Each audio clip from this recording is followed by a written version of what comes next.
Glória a Deus. Pode se assentar. Durante o mês de novembro e agora o mês de dezembro, nós estamos trabalhando na igreja, nas nossas vidas.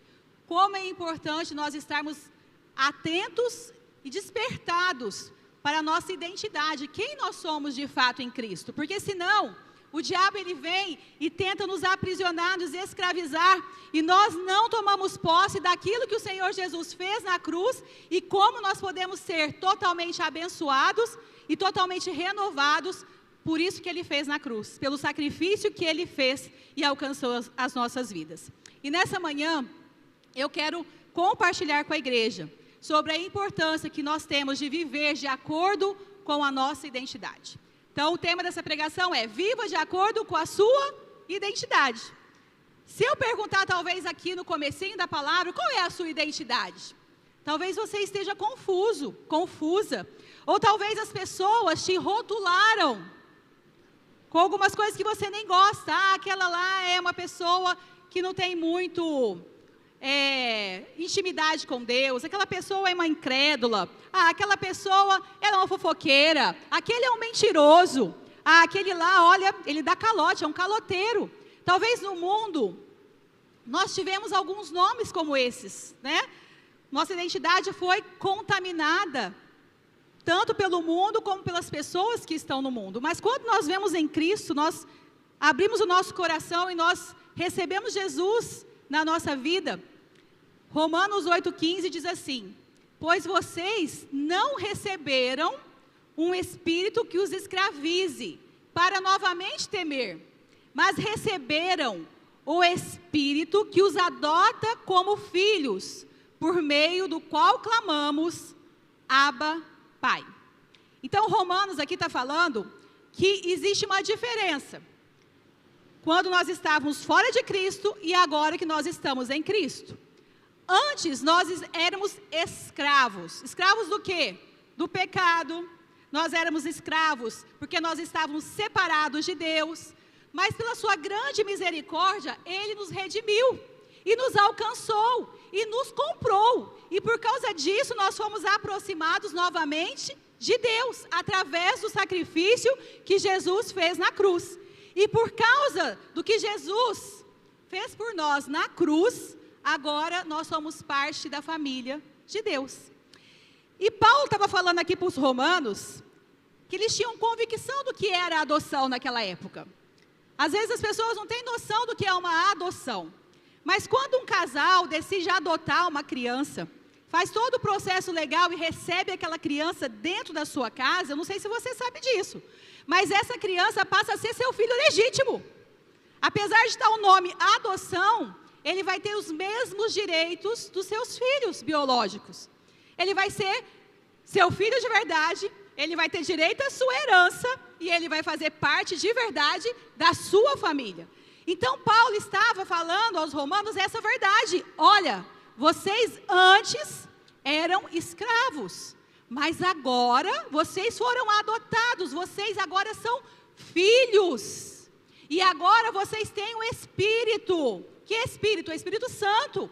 E ao qual, quando você tem comunhão com o Espírito Santo, tem intimidade com Jesus, você pode clamar ao Pai, Abba, Pai, ou seja, Paizinho. Nós podemos chamar Deus de Pai. Eu sei que às vezes isso causa um choque nas pessoas. Eu já ouvi muitas vezes as pessoas falarem: eu não consigo chamar Deus de Pai. Eu não consigo ver Deus como meu Pai. Mas por que as pessoas às vezes não conseguem ver Deus como Pai? Porque a figura humana do Pai aqui na terra, ela está muito distorcida. Tem muito pai causando muitas dores, negando os seus filhos. Quantos pais não assumem a paternidade de um filho? O filho cresce a vida toda sem conhecer o pai. E quando essa pessoa ela se converte, por que ela tem dificuldade? Porque o diabo estragou todo o relacionamento dela humano com o pai. Então ela olha para Deus e ela fala: olha, eu até reconheço que Deus é poderoso, que Deus é soberano, mas eu não consigo chamar Deus de Pai. E eu quero que nessa manhã Se você tem essa dificuldade, que essa dificuldade caia por terra, porque o mais prazeroso no nosso relacionamento com Deus é poder chamar Ele de pai, papai, paizinho, é poder chorar, é poder se debruçar no colo dEle, é poder receber o amor de Deus, porque a Bíblia diz que Ele nos ama. Você é filho amado de Deus. E quantas vezes a gente fala isso para uma pessoa, Jesus te ama, Deus te ama, você é filho amado de Deus, ela assusta, porque ela nunca ouviu ninguém falar isso para ela. Ela não consegue ter essa identidade de filho de Deus, filho amado. Ah não, olha quem eu sou um pobrezinho, quem sou eu? Na fila do pão, eu sou lá o último, eu estou esquecido. Não, Deus te ama, te deu uma nova identidade. E nós precisamos viver essa realidade da nossa vida, porque através dessa realidade que está escrito aqui na palavra de Deus, nós podemos viver coisas fantásticas, extraordinárias com o Senhor nessa terra. Queridos, é tão importante mudar a nossa mente. Mudar a nossa mente, parar de ser escravo do pecado, parar de ser escravo do mundo e falar, eu sou filho amado de Deus. Eu tenho um pai. Eu tenho um pai e o pai cuida de mim, o pai me ama, o pai quer relacionamento comigo, o pai me comprou através do sacrifício de Jesus. Isso é muito importante para as nossas vidas. E eu vou dar um exemplo hoje de uma menina, de uma criança, uma pré-adolescente, vamos dizer assim, que sabia quem ela era em Deus. E porque ela sabia qual era a sua verdadeira identidade, ela mudou toda a realidade de uma pessoa poderosa. Essa menina, para você ter ideia, a Bíblia nem fala o nome dela. Nós não sabemos o nome dessa menina. Ela vivia na condição de escrava em uma terra que não era Israel. Mas dentro dela, ela não era escrava. Ela era filha de Deus. Ela sabia quem era ela. E ela mudou toda uma situação por ter convicção de que mesmo sendo escrava na casa do seu Senhor, ela era filha de Deus. E se eu e você, nós sairmos aqui nessa manhã com esse entendimento, eu estou no mundo, mas eu não faço parte do mundo. Eu estou no mundo, mas eu estou no mundo para mudar realidades. O mundo não me atrai, eu não sou apaixonada pelo mundo, eu não amo mais o mundo do que a Deus. Eu sei quem é Deus e eu vivo esse amor com Ele. Com certeza, nós iremos transformar ambientes e pessoas ao nosso redor, por saber quem nós somos e viver de acordo com essa identidade verdadeira. O texto está em 2 Reis, capítulo 5, versículo 1 ao 4, diz assim: Naamã, comandante do exército do rei da Síria, era muito respeitado e honrado pelo seu senhor, pois por meio dele o Senhor dera vitória à Síria. Mas esse grande guerreiro ficou leproso. Ora, tropas da Síria haviam atacado Israel e levado cativa uma menina, que passou a servir a mulher de Naamã. Um dia, ela disse à sua senhora: se o meu senhor procurasse o profeta que está em Samaria, ele o curaria da lepra. Naamã foi contar ao seu senhor o que a menina israelita dissera.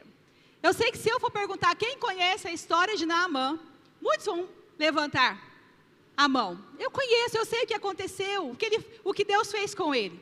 Mas se eu perguntar, você conhece a história da menina que vivia como escrava na casa de Naamã? Ela passa desapercebida, muitas vezes aqui, nesse texto. Mas ela foi a pessoa-chave para que Naamã recebesse o seu milagre. Essa menina, ela teve uma fé ousada. Ela teve muito empatia pelo seu Senhor. E ela teve também um coração generoso, para que ela pudesse falar com a sua senhora, com o seu Senhor, que havia um profeta que era usado por Deus, e que esse profeta poderia mudar a história desse homem. Então, nessa manhã, eu quero falar alguns passos que nós podemos ter, assim como essa menina teve. Para quê? Para que a nossa vida possa transformar os ambientes que nós estamos inseridos, através de saber qual é a nossa verdadeira identidade. A primeira coisa que essa menina sabia era qual era a sua identidade.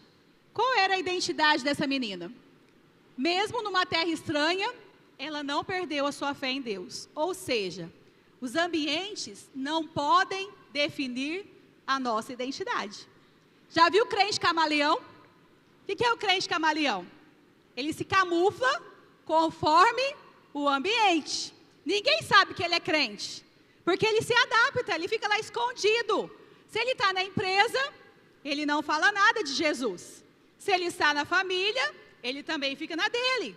Se ele está em algum outro ambiente, ele fica e passa desapercebido. Esse é o crente camaleão. Mas essa menina, ela não pensou assim. Ela poderia ficar calada, porque pensa dentro dela o que ela estava passando. Talvez por uma crise de identidade, porque ela foi levada da sua terra natal para a casa de Naamã. Então, ela poderia simplesmente falar, bom, já que ninguém cuidou de mim, já que eu vim parar aqui nessa casa, já que ninguém se importa comigo, eu também não vou me importar com mais ninguém, vou viver do jeito que eles vivem. Vou viver como essa terra aqui vive, como esse povo aqui vive.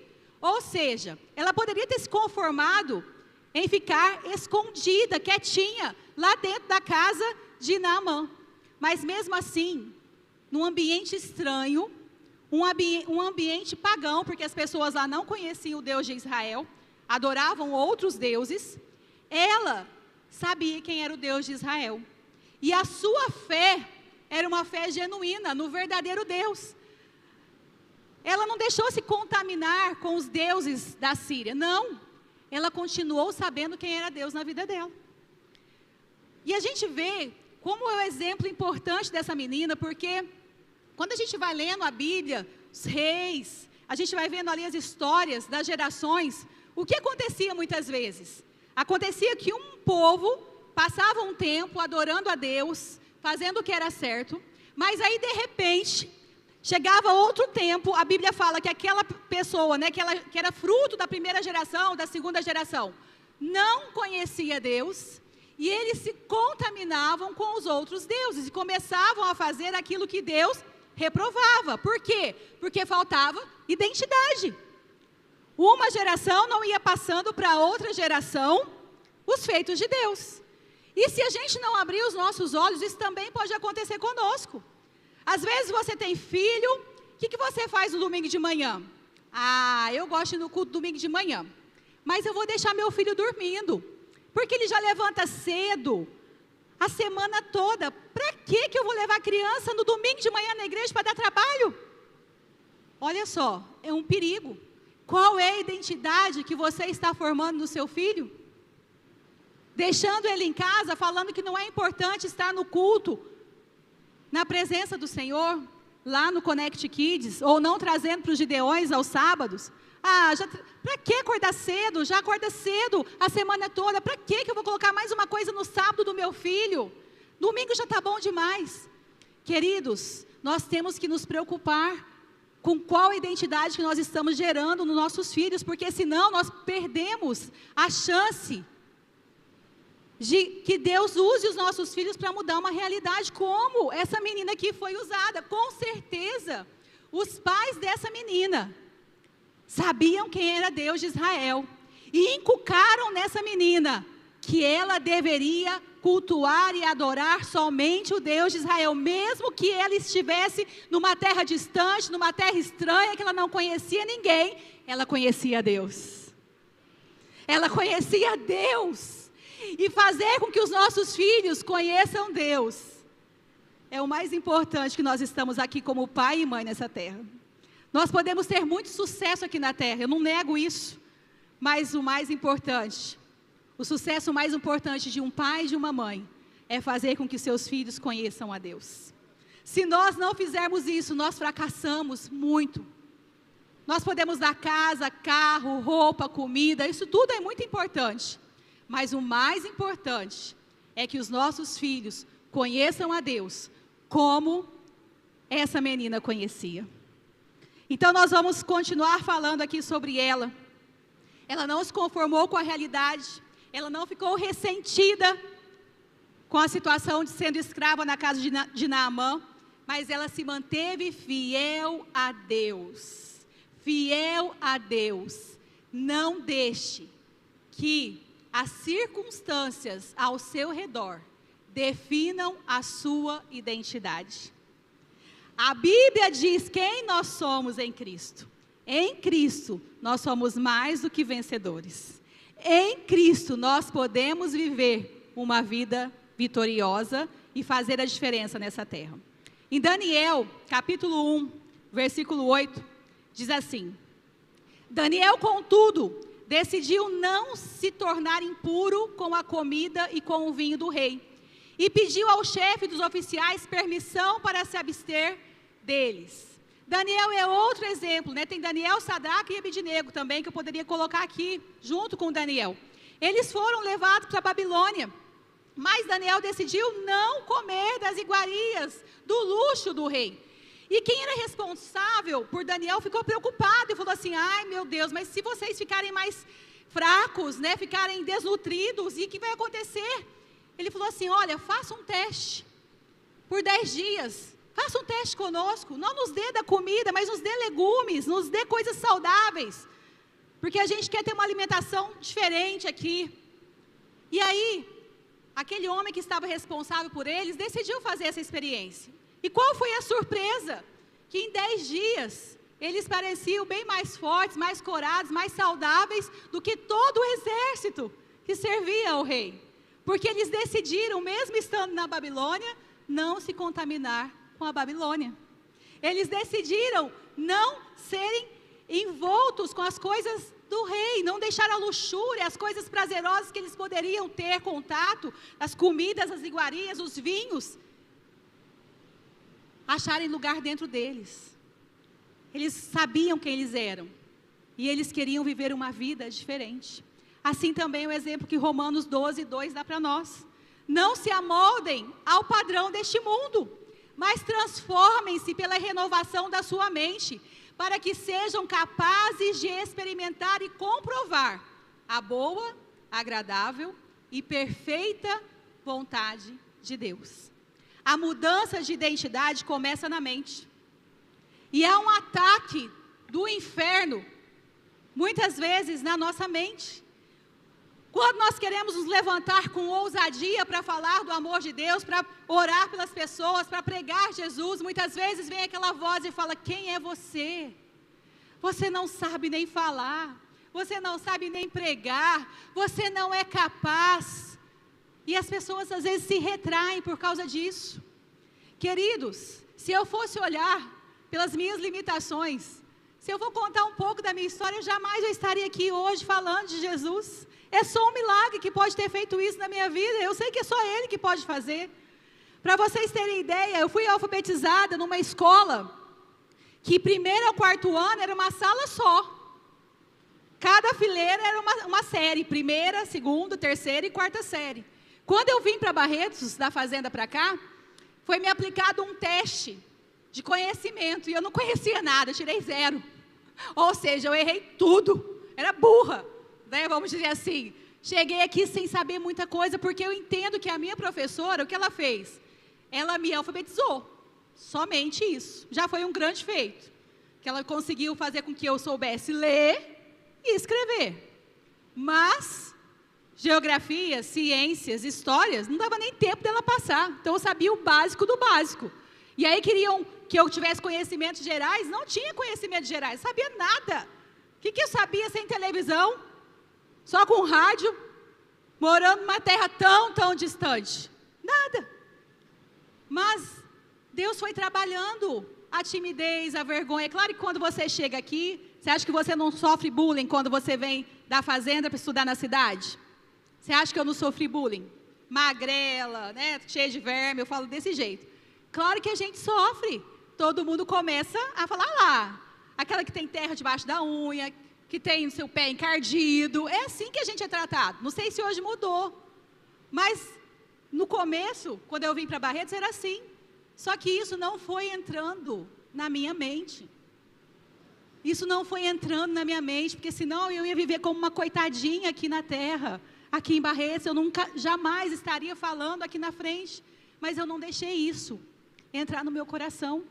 E talvez você que está aí, sentado nessa manhã, também já passou por isso, mas só que deixou entrar isso no seu coração. E a minha palavra para você nessa manhã é: essa não é a sua verdadeira identidade. Não é assim que Deus te vê, não é assim que Deus está olhando para você. Ele te vê através de Jesus. Aquilo que Jesus fez na cruz e aquilo que a cruz pode fazer através de você. É assim que o Senhor está nos vendo nessa manhã. Então, não fique se achando que você é um coitadinho, uma coitadinha. Não. Muda isso na sua mente. Porque quando nós mudamos e transformamos a nossa mente, transformação de mente é assim. Vem um pensamento que não é de Deus, eu vou na palavra e eu falo: isso é uma mentira. A tua palavra diz que em Cristo eu sou mais do que vencedor. A tua palavra me diz que o Senhor me amou. A tua palavra me diz que eu posso todas as coisas em Cristo que me fortalece. E aí nós vamos o quê?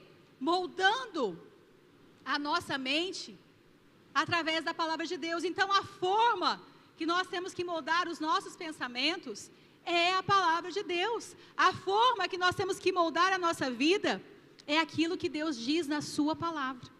Tá bom? Segundo ponto, que essa menina teve coragem para ser usada, foi a empatia. Ela teve empatia do seu patrão. Mesmo sendo escrava, ela teve compaixão dele, do seu dono, né, entre aspas. Então, olha como isso é surpreendente. Ela estando numa terra distante, vítima de injustiça, escravizada, ela se importou com a doença do seu senhor. Ela poderia pensar: tomara que ele morra. É tão ruim que isso deve ser um castigo dos deuses para ele. Ela não poderia ter pensado assim? Ela poderia, mas em vez de guardar rancor, porque ela estava lá sendo escravizada, trabalhando com certeza e muito naquela casa, ela escolheu compartilhar a solução para o problema de Naamã. Parece uma coisa totalmente fora de lógica, porque no mundo que a gente vive, o que mais se prega hoje? Vingança, ressentimento. Quantas pessoas com coração azedo, esperando a oportunidade para vingar alguma coisa, vingar o patrão, vingar o marido, vingar a esposa, vingar o filho, o tio, sei lá, até o pastor de repente, né? Não sei. Mas quantas pessoas com coração ressentido, querendo vingança. E essa menina, que nem o nome tem na Bíblia, ela mostra a força da empatia e a força do perdão. O que é empatia?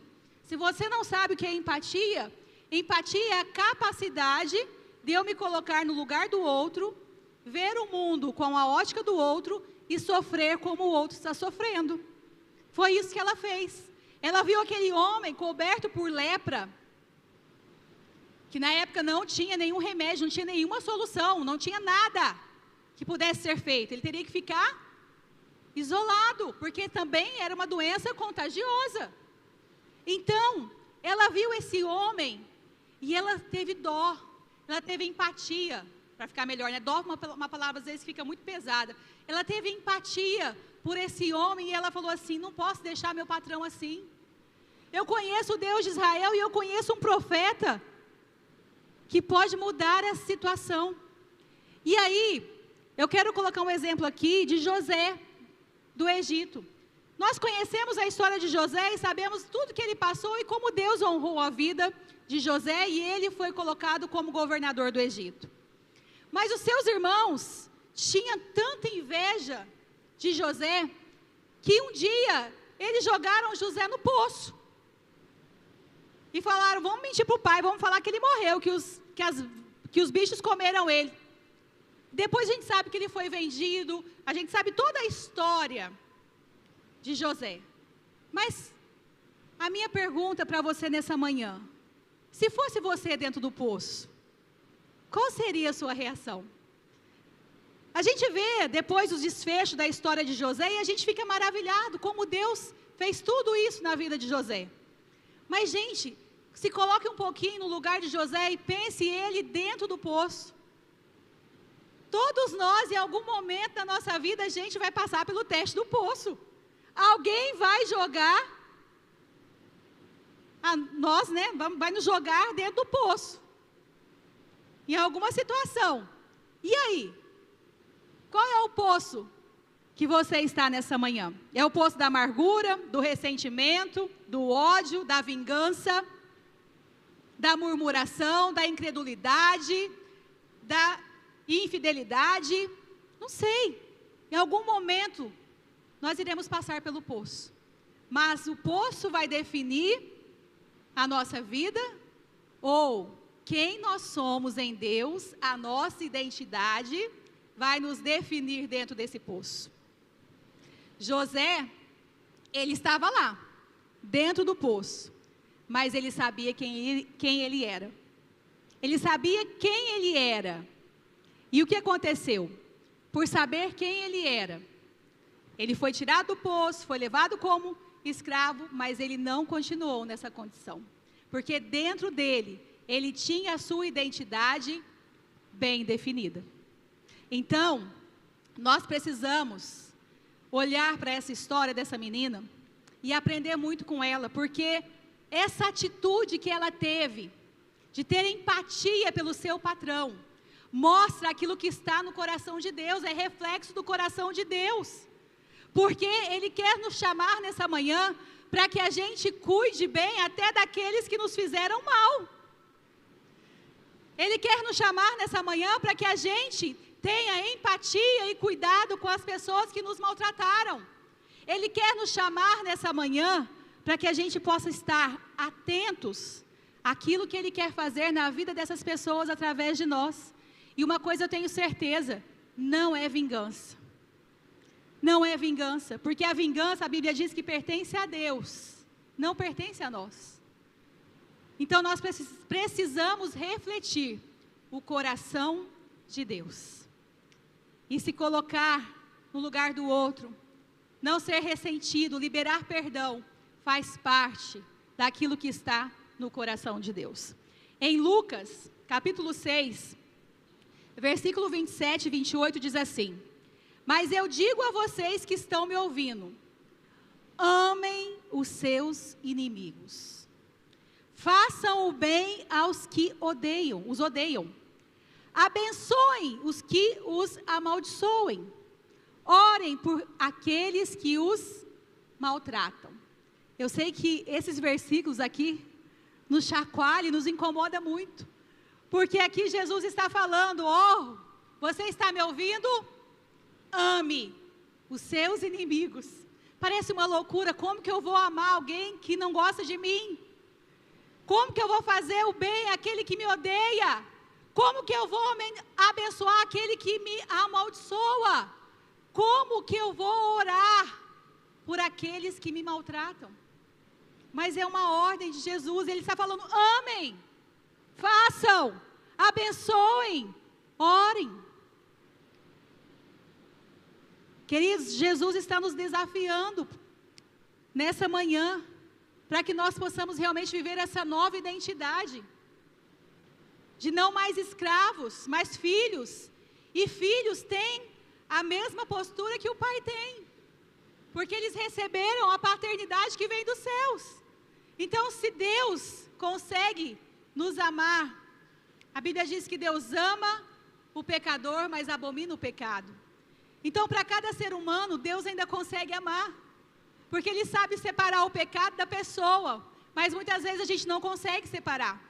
E muitas vezes a gente vê a pessoa, e quando a gente olha para ela, o que vem na nossa mente? O mal que ela nos fez. E ali já gera um mal-estar, um ódio, uma sensação de vingança, de querer falar assim: Deus, faz alguma coisa. Mas aqui Deus está mandando o que nós temos que fazer: abençoar, orar, fazer o bem, amar. É isso que o Senhor está nos mandando fazer, porque se nós temos a identidade de Cristo, nós temos que ter também a mesma postura de Cristo. Em Filipenses 2:4, diz assim: cada um cuide não somente dos seus interesses, mas também dos interesses dos outros. Isso é empatia. É a Bíblia mostrando que nós temos que ter empatia com os outros. Eu não posso cuidar só daquilo que eu gosto, daquilo que eu quero, daquilo que é meu. Mas eu também preciso cuidar daquilo que é do outro. E é muito simples a gente ver como as pessoas não cuidam daquilo que é do outro. Nós estamos aqui reunidos na igreja, certo? Nós temos banheiros, temos aqui salas de aulas, aqui o templo, nós temos cozinha. E muitas vezes, o que a gente se depara? A pessoa vai no banheiro e usa como se tivesse nenhuma importância. Joga o papel em qualquer lugar, não dá descarga, faz lambança lá no banheiro. Será que é assim na nossa casa? Então são nessas pequenas coisas que a gente pode ver que as pessoas não se preocupam com o próximo, não. Cuida só do que é seu e não cuida do que é interesse do outro, porque a pessoa pensa assim, bom, eu vou usar primeiro. Se eu vou usar primeiro, eu deixo do jeito que eu quiser. E o outro, que se lasque. Então, são pequenas coisas que a gente pode observar e a gente pode ver que nós estamos muito longe de viver essa identidade que Deus quer para nós. Que nós precisamos de muita mudança. E às vezes você fala assim, talvez quando eu falei, né, viva de acordo com a sua identidade, você fala, de novo? Já é o 5º domingo que eles vão falar de identidade. Eles não cansam, não? Por quê? Porque nós ainda não estamos vivendo de acordo com essa identidade. Essa que é a grande verdade. Então nós temos que falar sim. E isso é para mim também, viu?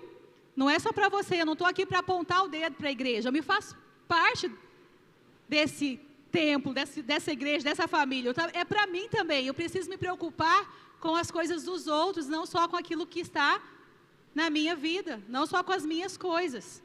Então isso é para nós. Então viver essa identidade é um chacoalhão para todos nós aqui. Nós precisamos viver de acordo com essa identidade que foi conquistada por Jesus na cruz. Terceiro ponto que essa moça teve, né, atitude que ela teve, foi a ousadia. Ela era, socialmente falando, inferior, porque ela era escrava naquela terra. Mas ela compartilhou a sua fé. Então ela teve que ter ousadia. Por quê?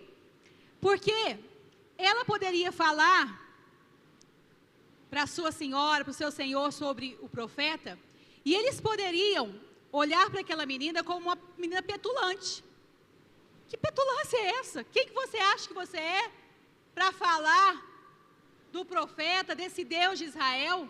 Sendo que aqui nós temos outros deuses, sendo que aqui nós conhecemos outros deuses. Mas ela teve que ter ousadia, porque ela poderia ter passado por isso, ser chamada de arrogante, petulante, mas ela não permitiu que o medo a impedisse de falar sobre o Deus de Israel, sobre o profeta que Deus estava usando naquela época. Então, também para nós não podemos deixar de testemunhar a nossa fé. Quantas vezes nós vivemos e experimentamos um milagre, e a gente fala assim, não vou contar não. Se eu contar, as pessoas ficarão com inveja. Eu nem sei se foi Deus que fez isso de verdade. Eu não sei se eu posso falar isso. Mas nós temos que contar os feitos do Senhor e testemunhar a nossa fé. E eu vou abrir um parênteses aqui para testemunhar um feito na vida do Lucas, né? Há muitos anos, ele veio falando que ele gostaria muito de estudar no liceu. Mas liceu é bem carinho, né? Uma escola particular e é bem caro. E eu falei para ele, bom filho, até o 5º ano você vai ficar na escola municipal, que é uma ótima escola. Vamos ficar lá mesmo, vamos estudar lá. E agora, a partir do 6º ano é com você. Tem vestibulinho, você estuda, né? Vai fazer vestibulinho. Se você for bem, conseguir pelo menos meia bolsa, a gente pode pensar no caso.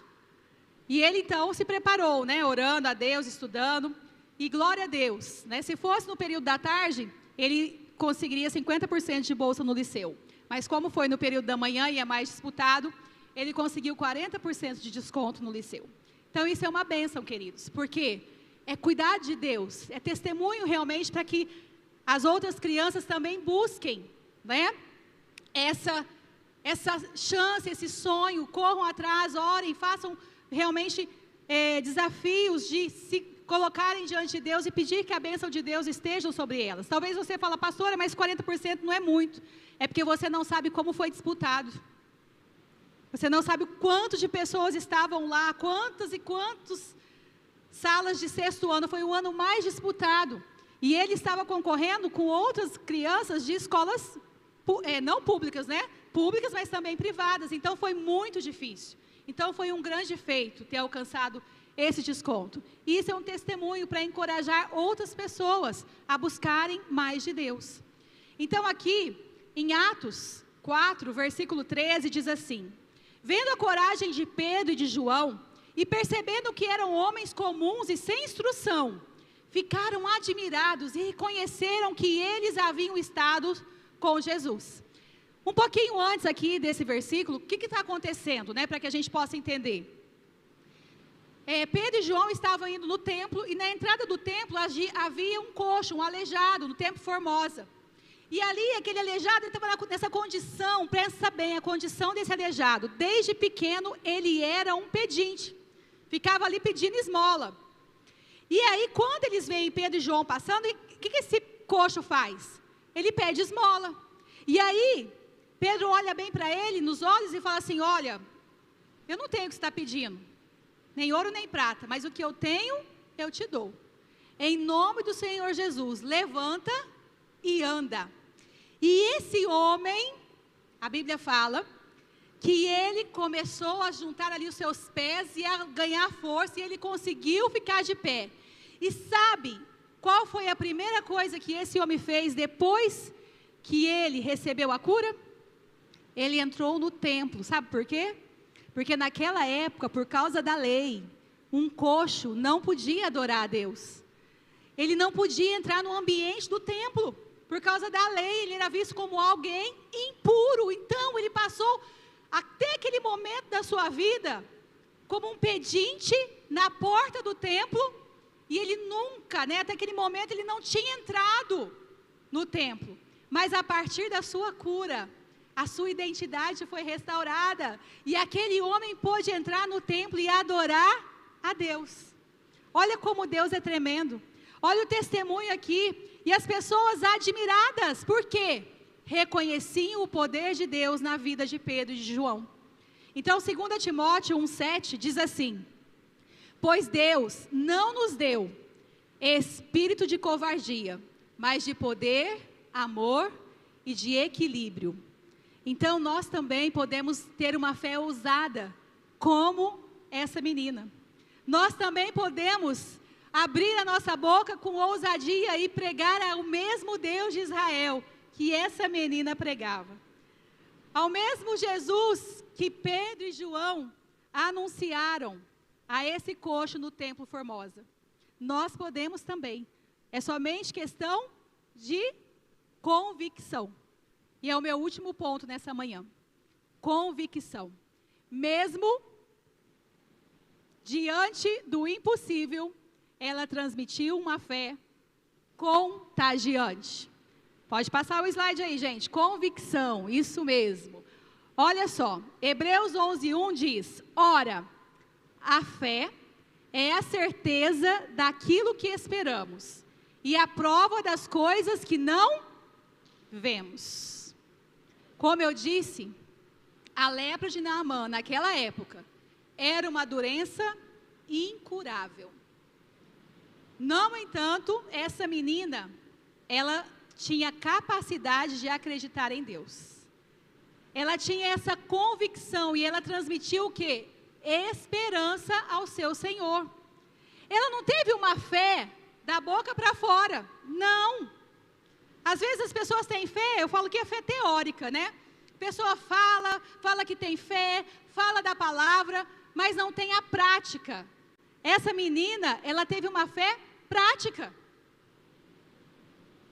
Ela falou: não, eu sei quem é Deus, eu sei quem é o profeta, e eu sei o que Deus pode fazer. Então, as circunstâncias não eram favoráveis, mas a fé não se baseia em circunstâncias. A fé não se baseia em sentimento. A fé se baseia em convicção. Quem é Deus? O que Deus pode fazer? Quem é você em Deus? Quem somos nós, a igreja do Senhor Jesus nessa terra? A situação, queridos, não era fácil. Era uma situação, aos nossos olhos, impossível. Mas essa menina creu. Ela teve coragem e transmitiu essa coragem com convicção aos outros. E isso, essa atitude, nos desafia a vivermos uma fé contagiante, assim como essa menina viveu. Eu quero te desafiar nessa manhã, para que a sua fé possa contagiar pessoas ao seu redor. Que as pessoas olhem para você e falem: olha, você é diferente. Você creu, você falou que Deus ia fazer e Deus fez. Eu preciso aprender com você, porque eu não tenho essa fé que você tem, mas eu quero que Deus te use para isso. E eu quero encerrar aqui, 2 Reis, capítulo 5, versículo 14. Como eu disse, eu não vou ler a história de Naamã toda, né? Porque não foi o meu foco principal nessa manhã, Naamã, mas a menina escrava, que é escrava só no nome, mas não na identidade. Aqui, no versículo 14, fala o desfecho da história.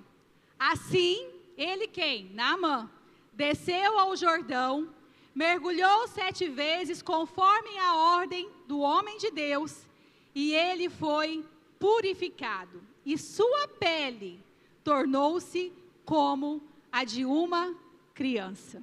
Glória a Deus. Esse é o mesmo Deus que eu e você servimos. Eu não sei se você tem entendimento disso, mas quando você sabe quem você é no reino de Deus, as circunstâncias são mudadas à sua volta. Cura milagrosa. A lepra que fazia Naamã sofrer foi embora. Tudo isso por quê? Por causa de uma menina que sabia quem era Deus. Uma menina que sabia quem era Deus e compartilhou a sua fé com as pessoas que estavam ao seu lado. E um homem pagão, um homem que não conhecia Deus, ele foi até o profeta, ele teve dificuldade sim para obedecer, mas ele obedeceu e ele se converteu, porque ele diz assim, né? Depois você pode ler na sua casa. Ele fala para o profeta: olha, agora eu vou servir só o Deus de Israel, mas que Deus de Israel me perdoe. Por quê? Quando o meu rei, ele vai ao templo, eu tenho que acompanhar fazendo a guarda dele, mas eu vou estar lá presente, mas o meu coração não. Estou falando com as minhas palavras, tá, gente? Eu tenho que acompanhar ele lá, porque ele é o meu rei, porque ele é a autoridade sobre a minha vida. Então eu tenho que acompanhar o meu rei quando ele for prestar culto aos seus deuses, mas eu sei quem é Deus, e eu só vou servir ao Deus de Israel. Glória a Deus por isso. Fique de pé. Ministério de Louvor pode vir. Eu quero que você pense nesse momento, para que o Senhor possa te dar uma fé como dessa menina, uma identidade bem definida como a dessa menina, e uma ousadia, uma convicção como essa menina teve. Faz um propósito aí com Deus, de falar: Senhor, eu quero essa atitude, eu quero essa identidade, eu quero viver aquilo que o Senhor tem para mim nessa terra, sendo usado como teu filho, tua filha, filha amada do Senhor, filho amado do Senhor. Que a nossa convicção possa estar bem alinhada com a vontade de Deus. A Bíblia diz que nada pode nos separar do amor de Cristo, nem a tribulação, nem a angústia, nem perseguição, nem fome, nada, nem perigo, nem espada, nada pode nos separar, nem altura, nem profundidade, nada pode nos separar do amor que está em Cristo Jesus. E nós podemos viver esse novo tempo, essa nova identidade, porque foi conquistada por Jesus na cruz. Quando Deus olha para a sua vida, Ele vê o sacrifício de Jesus. E às vezes eu penso, Senhor, na minha vida o sacrifício de Jesus não pode ser em vão. As pessoas precisam ver Jesus no meu falar, no meu andar, na minha casa, na minha família, no meu trabalho, naquilo que eu estou colocando nas minhas mãos. As pessoas precisam ver Jesus. Nós estamos aqui nessa terra de passagem, mas o nosso destino final é o reino dos céus. É o reino eterno de Deus. Então nós estamos aqui, mas forasteiros, porque a nossa verdadeira identidade é lá de cima, é lá do céu.